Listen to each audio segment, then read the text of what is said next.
5, 4, 3, 2, showtime. Welcome to the Empower You radio show. I just want to help. Where we empower you through education. You will believe in yourself. Eric Gann exposes you to the evidence-based truth with balanced clinical practice behind all things leadership, mindset, health, nutrition, and the healthcare profession of athletic training. Today is about the power of you. Here's your host, Eric Gann.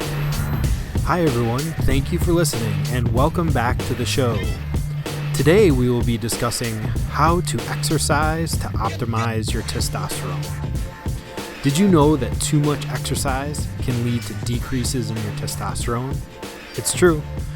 Too much exercise in men over 40 and women can lead to overstress and decreases in testosterone.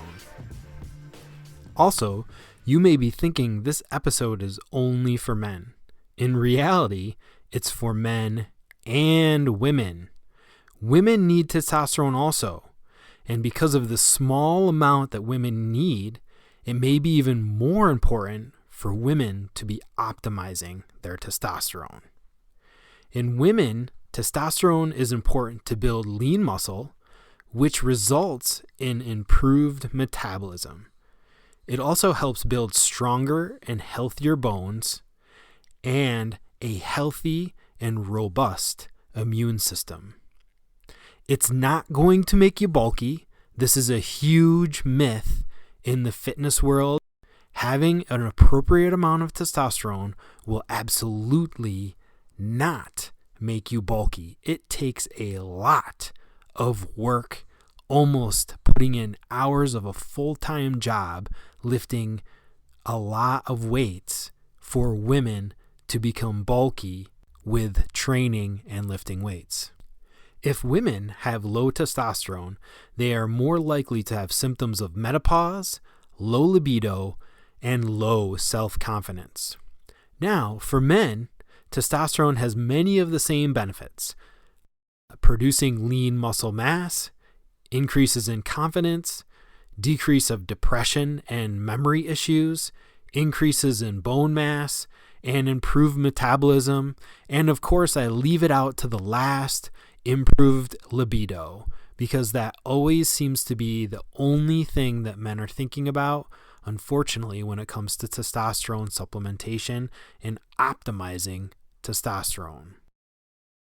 As men and women age, we need to find a sweet spot and be more intuitive to the needs of the body on a particular day, especially when exercising to help optimize our hormones and specifically testosterone. Many times the people I care for have big goals. This is great. This is really, really great. Goals are essential, and I can help anyone achieve their goals and all of their goals, but we always have to follow some guidelines to make sure the body is functioning properly and we are optimizing our hormones. We have to be in tune with our body. It's all about mind to muscle and mind to body. So I'm going to walk through 4 steps to optimizing your testosterone. First off, having a set plan. A plan is the map to achieve goals. We may have some intense exercise bouts, but they may only last for a certain period of the plan. Having a plan also gives a sense of accomplishment when we complete the plan. When we complete the plan and achieve the goals, we build self-confidence and a feeling of empowerment. Now, looking at how do we develop a solid plan? The best route is to hire a coach to help you achieve your goals. And that's the thing.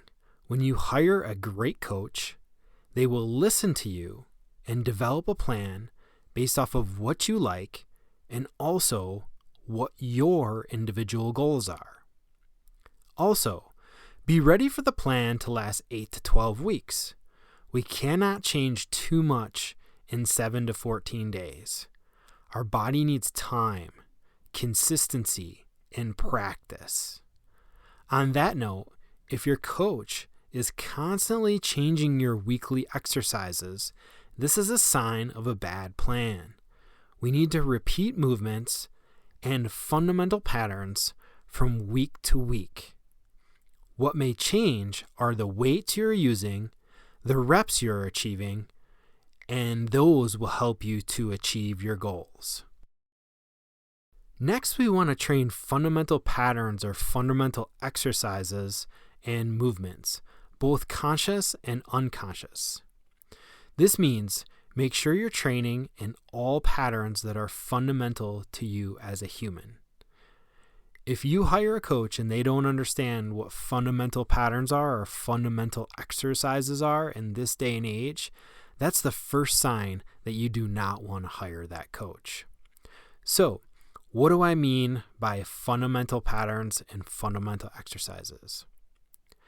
Train vertical and horizontal pressing and pulling with the upper body, squatting, hinging at the hips, meaning practicing how to use the hips as power movers. Also, getting up from the ground and back down to the ground. Great examples of a vertical press are the overhead kettlebell press. Great examples of the horizontal press is the kettlebell floor press. I may talk a lot about kettlebells. It's just because they're a really simple tool to have at home. You don't need a lot of equipment, and you can get really, really healthy and strong using them properly and with great technique. When we look to vertical pull, we think of pull-ups or anything we're pulling down towards us from over top of our head. Horizontal pulls are our rows, so maybe a kettlebell or a dumbbell row or a TRX row, something along those lines. Squats can be body weight, TRX, or working with a kettlebell or a barbell. It all depends on your level and your goals. Personally, I never do barbell squats. They just don't feel good to me.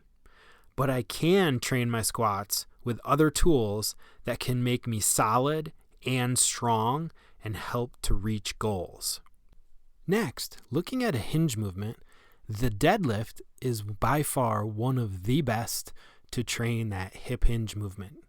Hip bridges are also great if you're really at the beginning stage of training that hip hinge, but deadlifts are the best because they train these fundamental patterns of using our hips to lift objects off of the floor. We can use a kettlebell. You can put the kettlebell in one hand, two hands, opposite hands, different size kettlebells to mimic a varying load from side to side, which really challenges the core. There's many different varieties. You can use a barbell for barbell deadlifts, a traditional stance, or a sumo stance. Personally, I always go back to the kettlebell.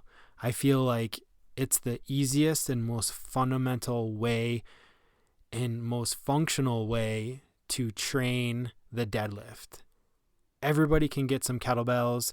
They come in so many different sizes. And I just feel like we can set ourselves up over top of the kettlebell to really target the hips and keep the load off of the back. Next, training getting up off the floor and getting down to the floor is essential as well. One of the best exercises I feel to do this is simply to break down the Turkish get-up.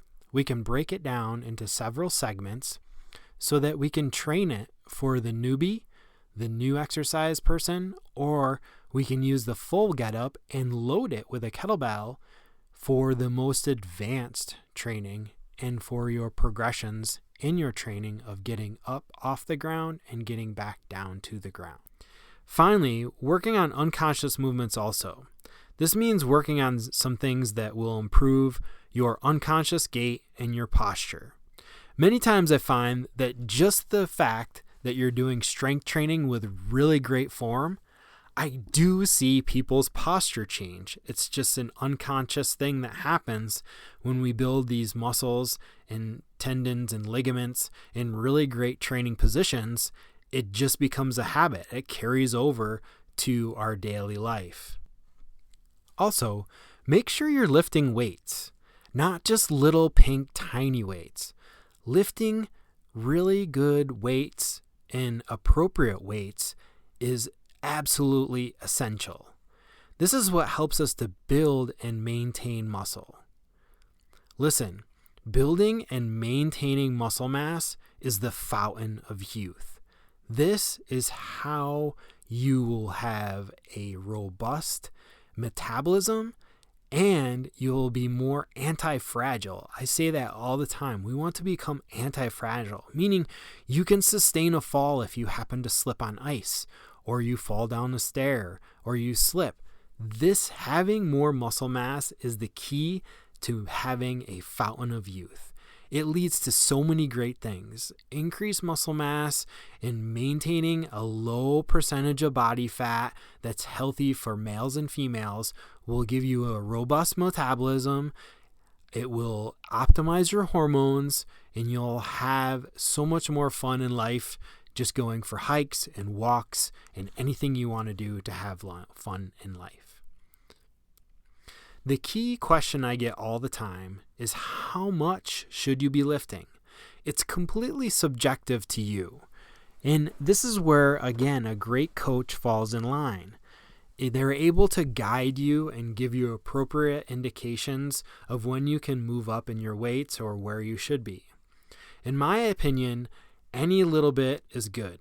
As long as you are seeing the results you are out to get, and maybe more importantly, it's not wearing you down. You should not be worn down and completely exhausted from your training sessions. It should invigorate you. Yeah, you're going to be a little bit tired after a training session, but once you refuel with really great food, it should help you get through your day.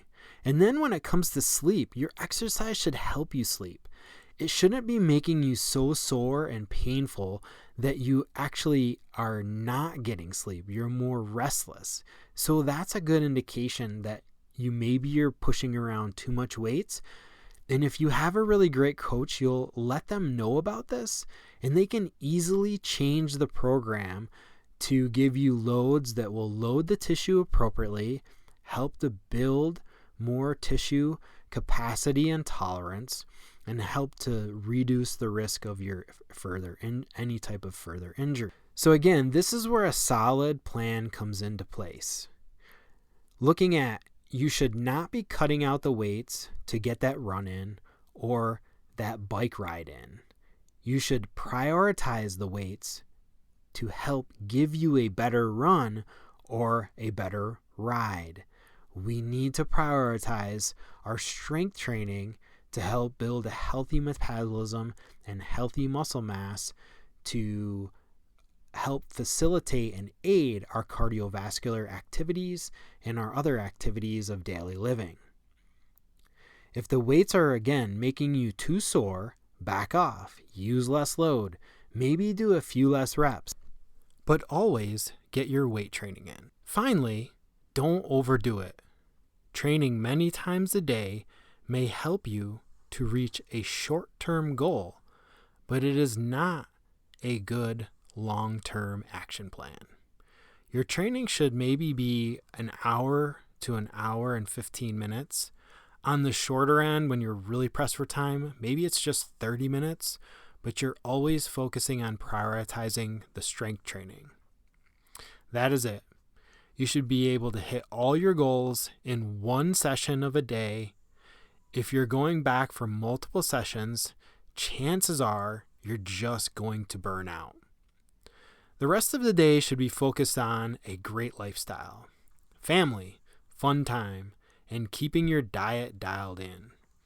If your nutrition matches your training, you will meet your goals, have plenty of energy, have a healthy mindset, and you'll be optimizing your testosterone. These are the essentials to optimizing our hormones through the use of exercise. So take a minute, reflect back on the 4 essentials I have discussed in this podcast. Are you hitting each one? Is there work that needs to be done? I'm sure we all are not perfect. I know I'm not perfect. I'm not hitting all of these 4 all the time. There are times that I fall off track and I have to pick myself up and just get back onto it. I hope these 4 essentials will help you to optimize your lifestyle and specifically optimize your testosterone. Because the ultimate mission of Empower You radio show is to empower you through education. You have been listening to the Empower You radio show with Eric Gann. Please make sure to subscribe, rate, and review wherever you get your podcasts. You can find us at empoweryouonlinecoaching.com and also follow us on Facebook, Empower You Online Coaching. You can also find a pretty sweet Instagram profile at EmpowerYou_radio show. Thanks for your time, and I look forward to coming back with more great information for you in our next episode. Have a great week, and I'll see you back soon.